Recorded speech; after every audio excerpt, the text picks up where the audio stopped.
Welcome to మనా chef. ఈరోజు ఇడ్లీ పిండి ఎలా తయారు చేసుకోవాలో చూద్దాం. ముందుగా ఇడ్లీ పిండికి కావాల్సిన పదార్థాలు: మినప్పప్పు 1 కప్పు, 2 కప్పుల ఇడ్లీ రవ్వ. 1 కప్పు మినప్పప్పు తీసుకుంటే 2 కప్పుల ఇడ్లీ రవ్వ తీసుకోవాలి. ఇడ్లీ రవ్వ ఇంకా ఎక్కువ తీసుకున్నారంటే ఇడ్లీలు గట్టిగా వచ్చేస్తాయి. అందుకని 1 కప్పు మినపప్పు తీసుకుంటే 2 కప్పులు ఇడ్లీ రవ్వ తీసుకుంటే ఇడ్లీ చాలా సాఫ్ట్గా వస్తుంది. దానికి సరిపడా ఉప్పు. ఇప్పుడు ఇడ్లీ పిండి ఎలా తయారు చేసుకోవాలో చూద్దాం. ఇలా ఒక గిన్నె తీసుకొని దాంట్లో మనం ముందుగా తీసుకున్న ఈ కప్పు మినపప్పుని వేసేసి వాటర్ పోసేసి ఒక 5-6 గంటల ముందు నానబెట్టి పెట్టుకోవాలి. ఈ విధంగా ఒక 5-6 గంటలు నానాయంటే తర్వాత మనం రుబ్బుకోవటానికి సరిపోతుంది. ఇలా ఒక 5-6 గంటలు నానిన తర్వాత ఈ విధంగా వస్తుంది. దీన్ని శుభ్రంగా ఇలా పిసికి 2-3 సార్లు శుభ్రంగా కడిగి పెట్టుకోవాలి.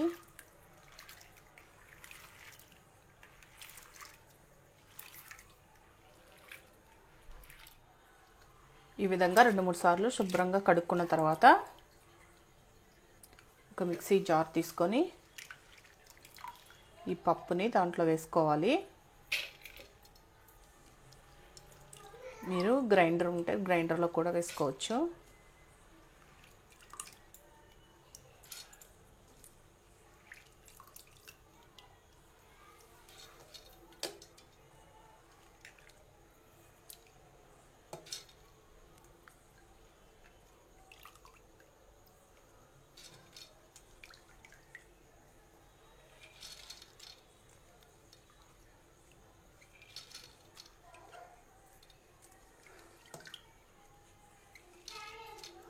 ఇలా పప్పును మొత్తాన్ని వేసేసుకొని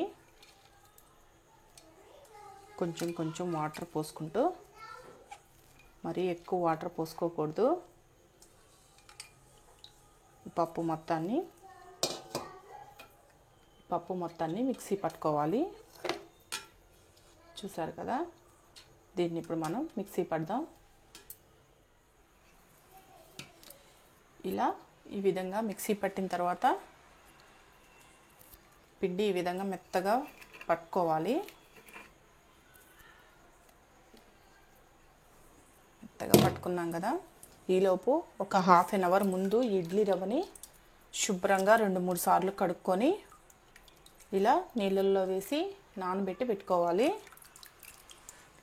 ఇది నేను ఒక అరగంట ముందు నానబెట్టి పెట్టుకున్నాను. మీరు కూడా శుభ్రంగా ఒక 2-3 సార్లు కడుక్కొని నీళ్ళల్లో నానబెట్టి పక్కన పెట్టుకోండి. ఎందుకంటే నానితే ఇడ్లీ చాలా సాఫ్ట్గా వస్తుంది. ఇప్పుడు ఈ ఇడ్లీ రవ్వని ఇలా బాగా పిండుకొని మనం ముందుగా గ్రైండ్ చేసి పెట్టుకున్నాం కదా మినపప్పు, దాంట్లో వేసేసుకోవాలి.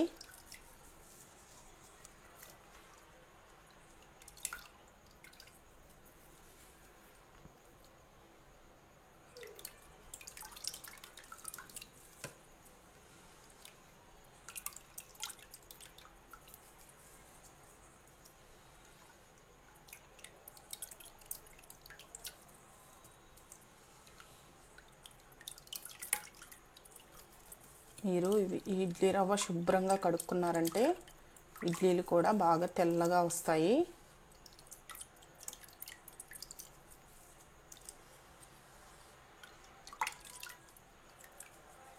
ఈ విధంగా ఇడ్లీ రవ్వ మొత్తం ఇలా పిండుకొని పిండిలో వేసేసుకోండి.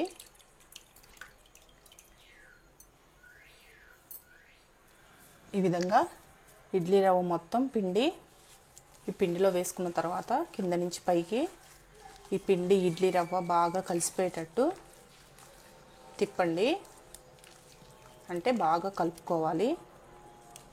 చూసారు కదా, ఈ విధంగా వస్తే సరిపోతుంది మీకు.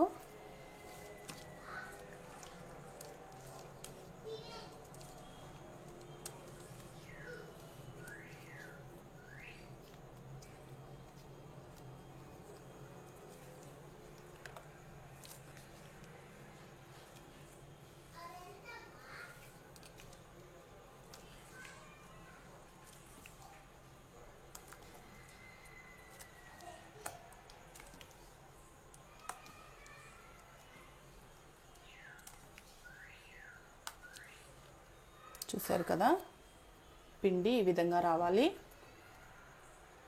ఈ విధంగా వస్తే రేపు ఉదయానికి పొంగుతుంది కదా, పొంగినప్పుడు కరెక్ట్గా సరిపోతుంది.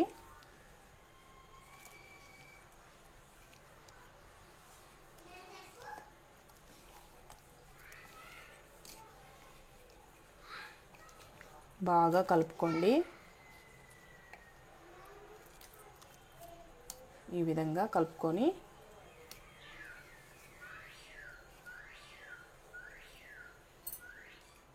ఈ విధంగా కలుపుకున్న తర్వాత మూత పెట్టేసి ఒక నైట్ అంతా బాగా పులవనివ్వాలి. పులిస్తే రేపు ఉదయానికి ఇడ్లీ పెట్టుకోవచ్చు. ఇప్పుడు మూత తీసి చూద్దాం. చూడండి, బాగా పులిసి పైకి ఉబ్బుంది కదా, ఉదయానికి ఈ విధంగా ఉంటుంది. నైట్ అంతా బాగా నానిన తర్వాత ఉదయానికి ఇలా వస్తుంది పిండి. దీంట్లో ఉప్పు వేసుకోవాలి. మీ రుచికి సరిపడా ఉప్పు వేసుకోండి. ఉప్పు వేసుకొని బాగా కలియబెట్టాలి.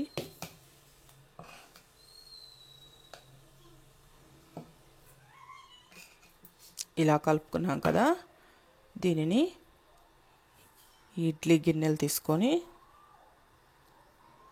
ఒక్కొక్క దాంట్లో హాఫ్ వేసుకోండి.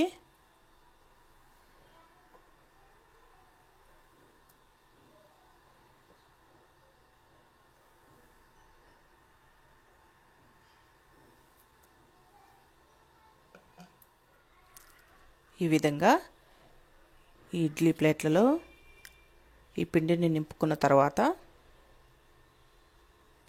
స్టవ్ మీద ఇడ్లీ పాత్ర పెట్టుకొని స్టవ్ ఆన్ చేసుకొని దాంట్లో కొంచెం వాటర్ పోసుకోవాలి.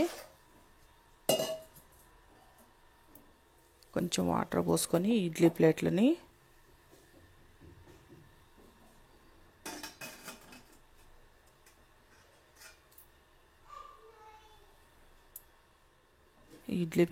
ఇడ్లీ పాత్రలో పెట్టుకొని మూత పెట్టేసుకోండి. మూత పెట్టేసుకొని ఒక 10-15 నిమిషాలు కానీ హై ఫ్లేమ్లో ఉడికించుకున్నారంటే ఇడ్లీలు రెడీ అయిపోతాయి. ఎంతో సాఫ్ట్గా ఉండే ఇడ్లీలు.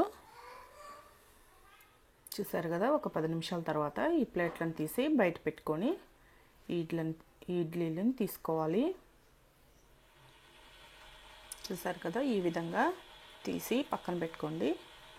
ఎంతో సాఫ్ట్గా ఉండే ఇడ్లీలు రెడీ అయిపోయినట్లే. ఒక ఇడ్లీ తీసుకొని ఇలా తుంచారంటే చూసారా, సాఫ్ట్గా తునిగిపోతుంది. ఈ వీడియో కానీ మీకు నచ్చినట్లయితే నా యూట్యూబ్ ఛానల్ మనా చెఫ్కి సబ్స్క్రైబ్ చేయండి. మీ లైక్స్ని, కామెంట్స్ని కూడా పంపించండి.